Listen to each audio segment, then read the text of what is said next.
Good morning everyone. मैं Hindi teacher Alka Singh.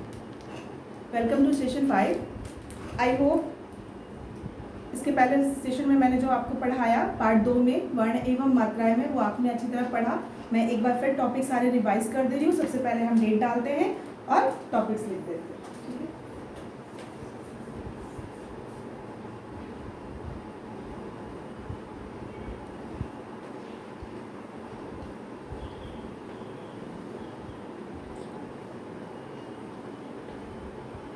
Part 2 पढ़ रहे थे हम वर्ण एवं मात्राएं।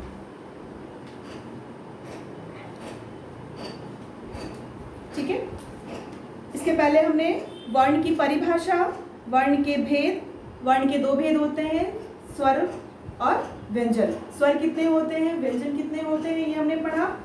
उसके बाद हमने पढ़ा संयुक्त व्यंजन। 2 व्यंजनों को योग से बने व्यंजन संयुक्त व्यंजन कहलाते हैं। फिर हमने पढ़ा उत्क्षिप्त व्यंजन, ठीक है, जो 2 होते हैं, ड और ढ। आज हम पढ़ेंगे अयोगवार।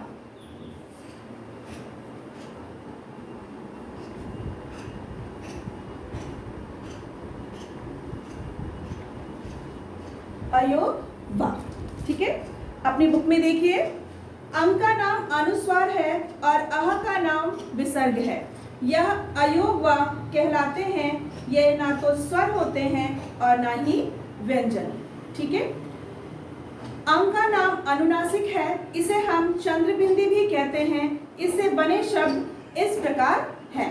ठीक, ये आपका आज का टॉपिक है अयोगवार। अयोगवार 3 होते हैं।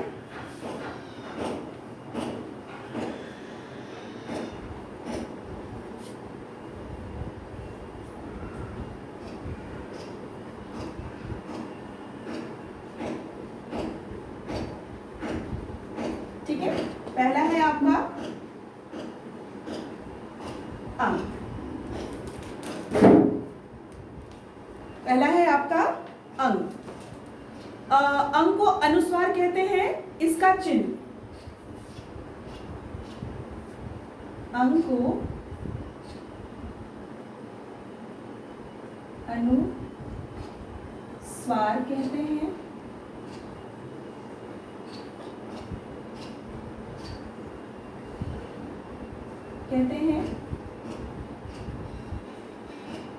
इसका चिन्ह,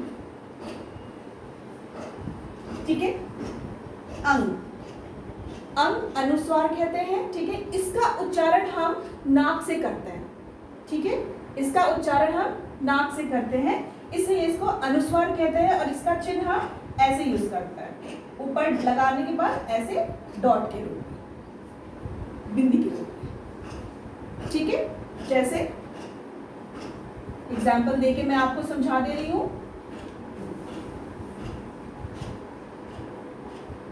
कंस, हंस, पंखा।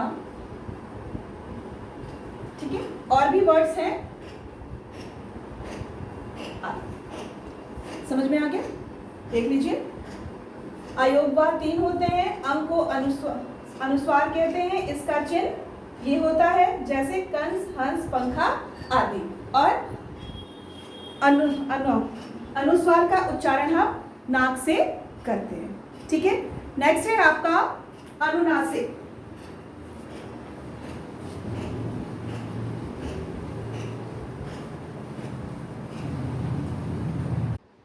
ठीक है, अब तक हमने पढ़ा अनुस्वार। नेक्स्ट है आपका, ये आपने पढ़ लिया है। नेक्स्ट है आपका, ठीक है, इसे हम अनुनासिक कहते हैं। अनुनासिक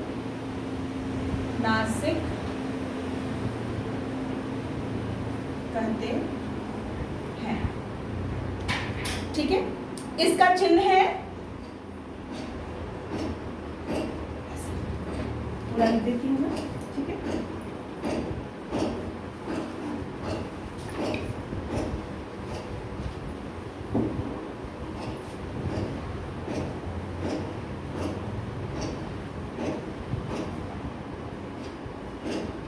चिन्ह है, लाइन खींच के फिर ऊपर ऐसे चंद्र, इसका चिन्ह ये है। ठीक है, एक बात और, इसे चंद्रबिंदी भी कहते हैं, इसे चंद्र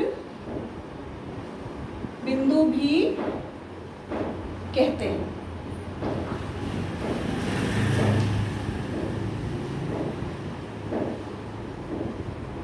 ठीक है, इसे हम अनुनासिक कहते हैं, ये अनुनासिक कहलाता है, इसका चिन्ह है ऐसे चंद्रबिंदी। ठीक है, इसे चंद्रबिंदु भी कहा जाता है। और एक बात और, इसका प्रोनाउंसिएशन, इसका उच्चारण हम नाक और मुख से करते हैं। ठीक है, जैसे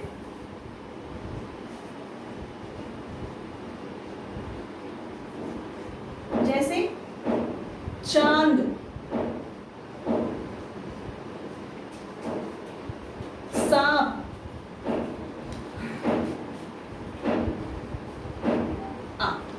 और भी ठीक आदि। ठीक है, हो गया, एक अंग हो गया और एक ये भी उसी तरह पढ़ा जाता है, दो हो गया। ठीक है, नेक्स्ट पे आते हैं, तीसरा है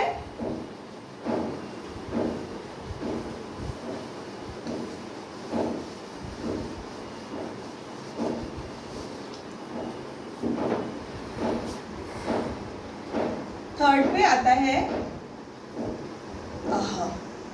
इसे हम विसर्ग कहते हैं, इसे विसर्ग कहते हैं।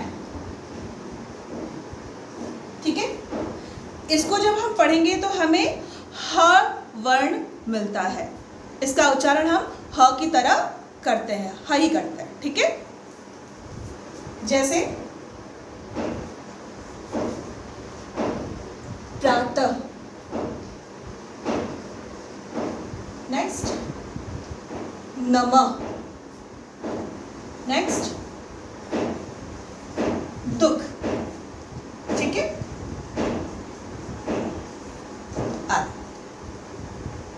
ठीक है, अंग, अनुस्वार, अनुनासिक और विसर्ग। ठीक है,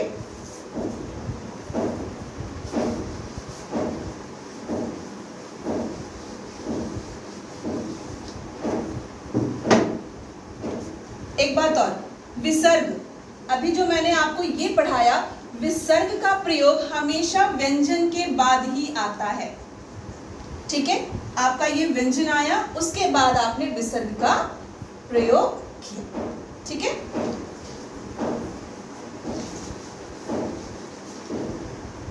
ये था आपका अयोगवा, तीन होते हैं, अनुस्वार, अनुनासिक और विसर्ग।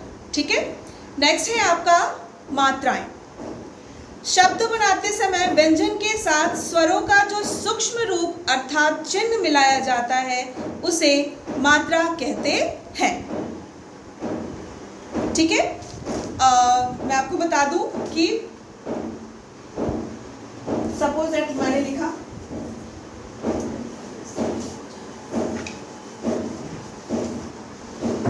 नेक्स्ट आपका टॉपिक है मात्राएं।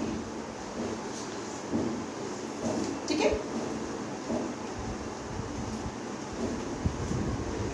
क्या लिखा मैंने? माला।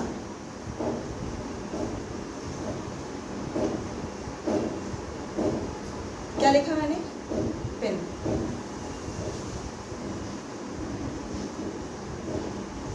फिर क्या लिखा मैंने? नीला।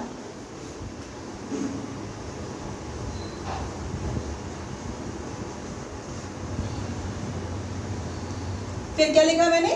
कुमकुम। ठीक है,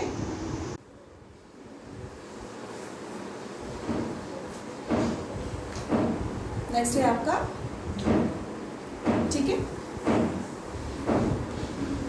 ये एक मात्रा, यहाँ पे ये एक मात्रा, ये आ की मात्रा है, ये और एक ये। ठीक है, यहाँ पे और ये, ठीक है। ये जो लाइन ऐसे से करके हमने यूज किया हुआ है, यहाँ पे ऐसे यूज किया है, यही मात्राएं कहलाती हैं, ठीक है। सिंपल सा तरीका, स्वरों के चिन्ह मात्राएं कहलाती हैं। आपके स्वर 11 होते हैं, मैंने कल आपको पढ़ाया था कि आपके स्वर होते हैं 11।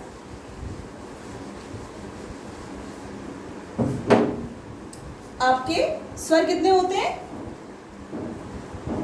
स्वर होते हैं 11। कौन कौन से होते हैं? अ, आ, छोटी ई, बड़ी ई, छोटा ऊ, बड़ा ऊ, ऋ से ऋषि, ए, ओ, आ, ठीक है। ये स्वर है और हम स्वरों को दो तरीके से लिख सकते हैं, ठीक है।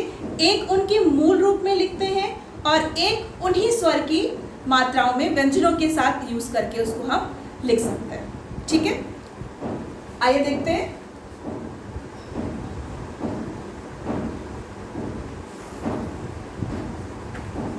पहले लिखते हैं उसका मूल रूप।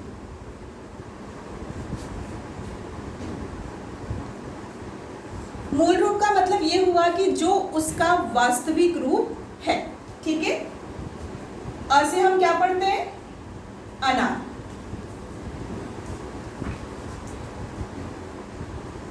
अ से अनार, आ से आम,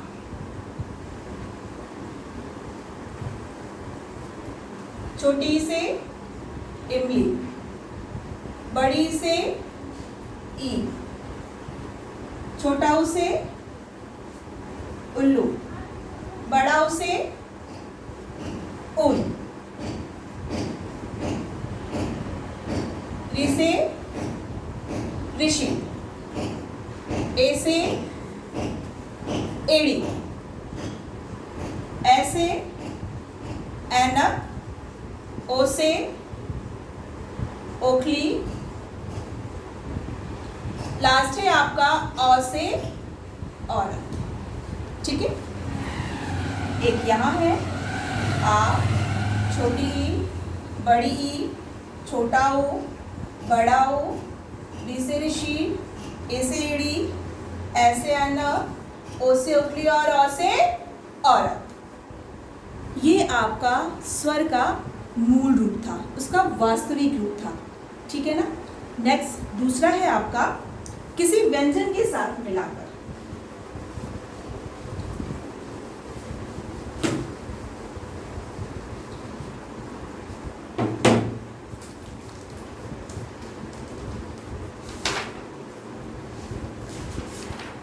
आपकी बुक में दिया हुआ है, ठीक है, किसी व्यंजन के साथ मिलाकर। नंबर 2 है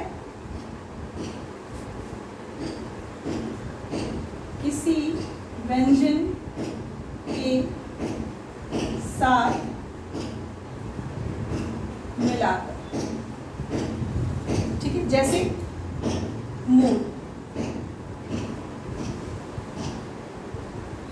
कैसे लिखा मैंने? म, ओ की मात्रा, र और अ, ठीक। फिर है आपका एक ले लीजिए आप शेर, ठीक है। श,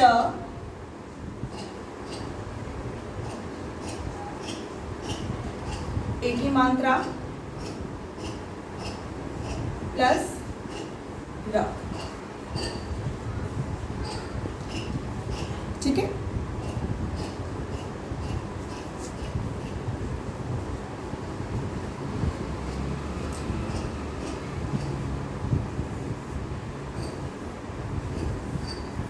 ठीक है, यहाँ पे देखिए मैंने ओ की मात्रा को उसके चिन्ह को व्यंजन के साथ यूज किया है, मोर, ठीक है। लेकिन अगर इसको हम अलग करेंगे तो यहाँ पे आ जाएगा ओ, समझ में आया आपको? फिर है शेर, श पे एक ही मात्रा लगी है, इसका हमने यहाँ पे ए का चिन्ह यूज किया है, ठीक है ना। तो ये हो गया आपका किसी व्यंजन के साथ मिलाकर, ठीक है।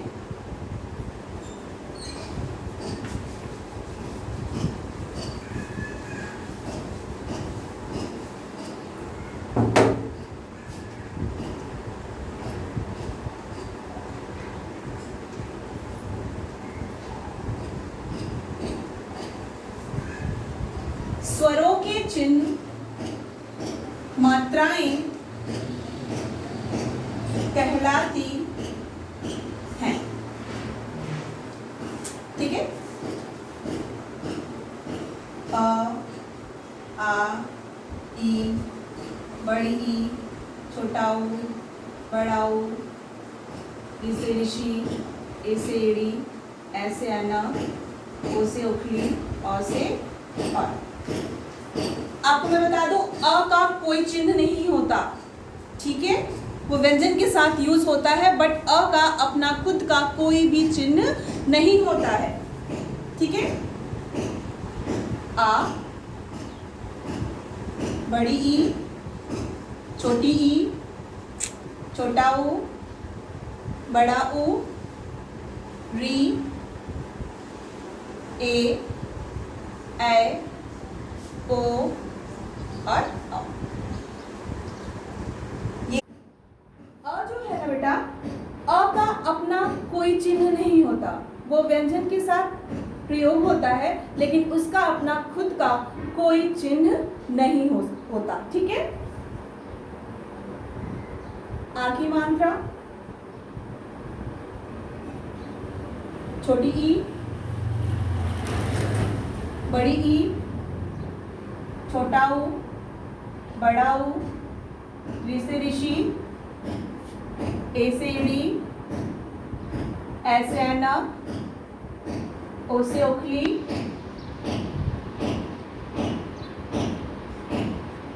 औ से और।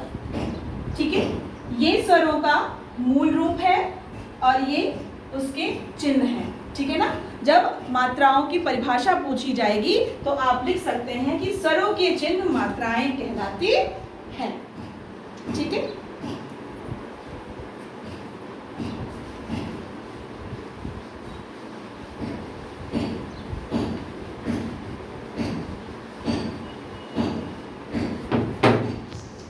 फिर अपने बुक में आइए, नीचे बुक में देखिए सारे स्वर लिखे हुए हैं, अ आ करके नीचे मात्राएं लिखी हुई हैं और उन्हीं के सामने व्यंजनों के साथ मात्रा सहित बने शब्द लिखे हुए हैं। ठीक है, जल, घर, नल, जाल, घड़ा, हरा, छोटी वाला है टिन, पिन, खिल, बड़ी, पीला, खील, नील, छोटा ऊ, पुल, कुल, गुड़, बड़ा ऊ, पूजा, फूल, भूल, री की मात्रा में कृपा, गृह, मृदा। देखो साइड में लिखा है अ की मात्रा नहीं होती है।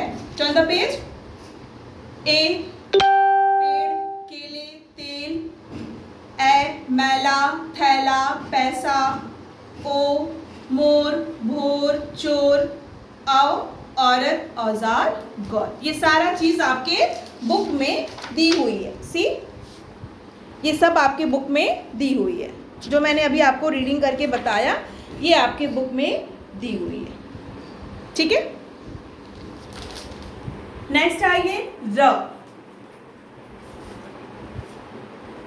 आपको पता है र को हम उसके मूल रूप में भी प्रयोग करते हैं और उसके कई चिन्ह भी होते हैं। जैसे देखो, एक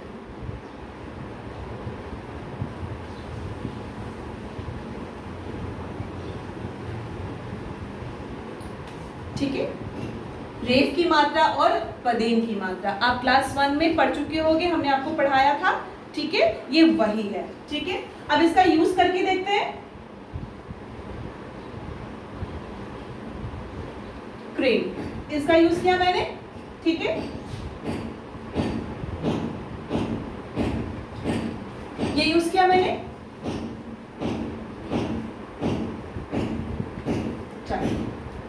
ठीक है, क्रेन, पर्वत, ट्रक।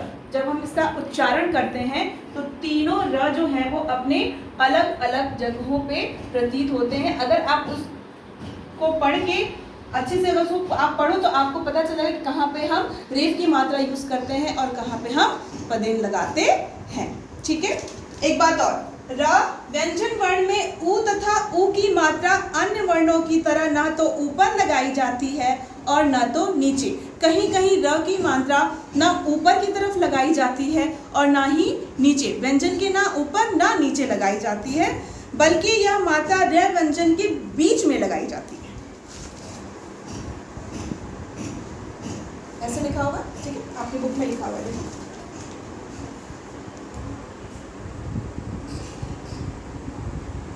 ठीक है, एक ऐसे लगाई जाती है और एक ऐसे लगाई जाती है, ठीक है,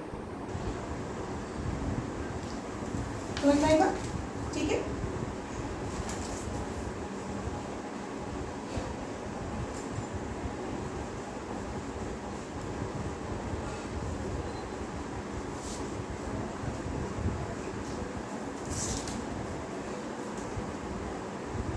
ठीक है, ये हो गया आपका र का यूज जो आपकी बुक में दिया हुआ है। ठीक है, अ स्वर की ध्वनि सभी व्यंजन में मिली रहती है। अ का अपना कोई मात्रा चिन्ह नहीं होता है। नीचे एक विशेष दिया होगा, जैसे फैक्ट होता है ना, वैसे हिंदी में है अ स्वर की ध्वनि सभी व्यंजनों में मिली रहती है। अ का अपना कोई मात्रा चिन्ह नहीं होता। ठीक है बेटा, आई होप आपको सब चीज़ें समझ में आई होंगी। ठीक है ना, ये आपका लेसन 2 था, मैंने इसको एक्सप्लेन कर दिया। आप घर पे एक बार और इसको रीड कर सकते हो। ठीक है, नेक्स्ट सेशन में मीन्स फ्राइडे को मैं आपको इसके क्वेश्चन आंसर एक्सरसाइजेस समझाऊंगी और बोर्ड पे लिख के आपको अच्छे से बता भी दूंगी। इसके डॉक्यूमेंट्स आपको मिल जाएंगे क्वेश्चन आंसर से रिलेटेड, उसमें एक्सरसाइज भी आपको मिल जाएगा। ठीक है, और इसके पहले जो आपने पढ़ा था लेसन 1 भाषा, उससे related question answer exercises I hope आपको मिल गए होंगे और आपने उसको कॉपी पे अच्छे तरीके से लिख लिया होगा। ठीक है बच्चों,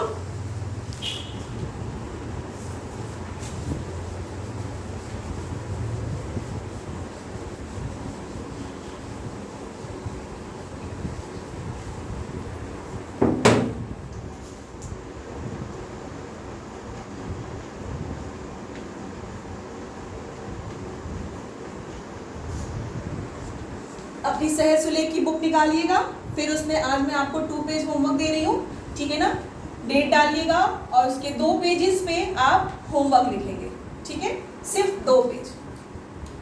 ठीक है, ये आज का आपका होमवर्क है। फ्राइडे को मैं आपको कोई होमवर्क नहीं देती हूँ क्योंकि आपको डॉक्यूमेंट्स उस टाइम मिल चुके होते हैं और आपको कॉपीज पे क्वेश्चन आंसर भी लिखने होते हैं, इसलिए फ्राइडे का होमवर्क मैं नहीं देती हूँ। ठीक है ना, आई होप आपको ये लेसन समझ में आया होगा। नेक्स्ट सेशन में फिर मिलते हैं। ठीक है स्टूडेंट, ओके, बाय बाय।